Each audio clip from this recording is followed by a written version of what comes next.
Halo teman-teman, kali ini saya akan menjawab sebuah pertanyaan. Kapan saatnya kita butuh psikiater dan kapan saatnya ke psikolog? Jadi, dalam prakteknya teman-teman, psikiater dan psikolog itu bekerja bahu-membahu. Saya sebagai psikolog klinis, jika mendapatkan pasien yang menurut saya membutuhkan treatment lanjut dalam bentuk terapi obat, selain psikoterapi atau terapi psikologi yang saya berikan, saya akan merujuk pasien tersebut ke psikiater. Nah, psikiater rujukan saya juga sama jika mendapatkan pasien yang menurut beliau butuh mendapatkan terapi psikologi atau psikoterapi di samping terapi obat yang sudah diberikan, beliau akan merujuk pasien itu kepada saya. Nah, kalau dilihat dari ilmunya, jelas psikolog itu sekolahnya bukan di kedokteran tapi di fakultas psikologi, dan basicnya itu belajar tentang perilaku, fokusnya ke kesehatan mental kalau yang psikolog klinis. Kemudian kalau psikiater sekolahnya di kedokteran, mengambil spesialisasinya kejiwaan, titlenya dokter, nama, kemudian belakangnya SPKJ. Itu yang kita kenal sebagai psikiater.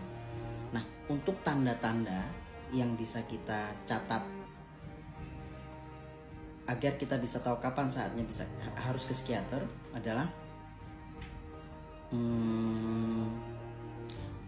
ada beberapa poin yang bisa saya sampaikan. Ada sebuah perasaan yang sangat-sangat kuat tentang ketakutan atau kekhawatiran atau kecemasan, dan itu sudah betul-betul mengganggu keseharian. Jadi ketakutan dan kekhawatiran itu selalu datang. Jadi apapun peran teman-teman dalam kehidupan itu sudah selalu terganggu oleh pikiran, ketakutan, dan kecemasan tersebut. Kemudian yang kedua, teman-teman mengalami mood swing atau berubahnya mood yang ekstrim, sehingga sangat mengganggu keseharian teman-teman. Mood swing ini atau mood yang berubah-ubah ini bisa dalam bentuk tiba-tiba bisa sedih banget, gak jelas kenapa tiba-tiba pengen nangis. Dan jangan samakan dengan kesedihan yang biasa, ini luar biasa intensnya, sulit sekali untuk bisa dialihkan. Kemudian yang selanjutnya, teman-teman merasa tidak memiliki harapan, putus asa, dan juga merasa tidak layak untuk mendapatkan sesuatu. Misalkan tidak layak menjadi anaknya bapak ibu, tidak layak mendapatkan kehidupan yang membahagiakan. Nah, itu juga tanda-tandanya. Kemudian tanda yang lain adalah teman-teman mengalami episode kemarahan yang luar biasa sulit dikendalikan.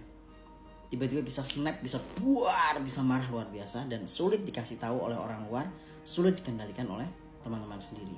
Kemudian selanjutnya tanda-tanda yang lain adalah pikiran atau tindakan untuk mengakhiri hidup. Kemudian selanjutnya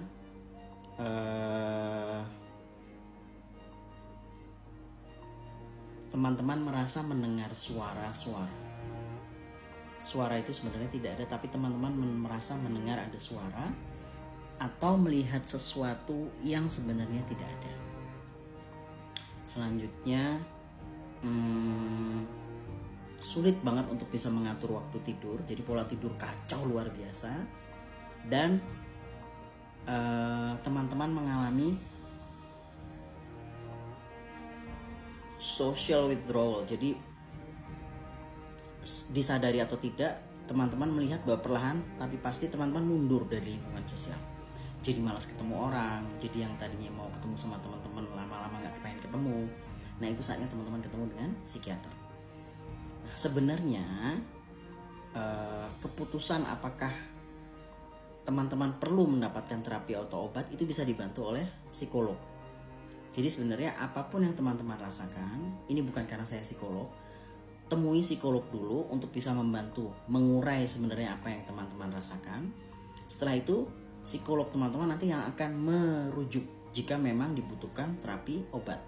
Nah, akan Akan tetapi jika teman-teman mengalami tanda-tanda atau gejala seperti yang tadi saya sampaikan dan sudah sulit untuk bisa ditahan, rasanya udah mau meledak, rasanya udah bisa bener-bener gak bisa ditahan, langsung ngajak ke psikiater gak apa-apa.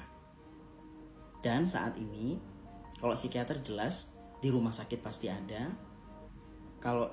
Saat ini psikolog klinis itu baik di rumah sakit maupun di puskesmas sudah ada dan bisa memakai layanan BPJS. Teman-teman ke vaskes tingkat 1 ke dokter, kemudian minta dirujuk ke psikolog atau psikiater di rumah sakit. Kalau puskesmas teman-teman bisa langsung datang. Nah, itu yang bisa saya sampaikan. Intinya utamakan kesehatan mental teman-teman. Mau orang lain mau ngomong apapun, jangan dengarkan. Karena kesehatan mental itu kunci dari kualitas hidup kita. Dan sesegera mungkin teman-teman bertindak untuk bisa meminta bantuan atau mencari bantuan, semakin baik karena kondisi teman-teman akan semakin cepat bisa diatasi, sehingga kualitas hidup teman-teman bisa lebih cepat bisa dikembalikan dan potensi teman-teman bisa kembali keluar dan bisa dimaksimalkan. Oke, doa saya untuk teman-teman semua, semoga bermanfaat. Terima kasih.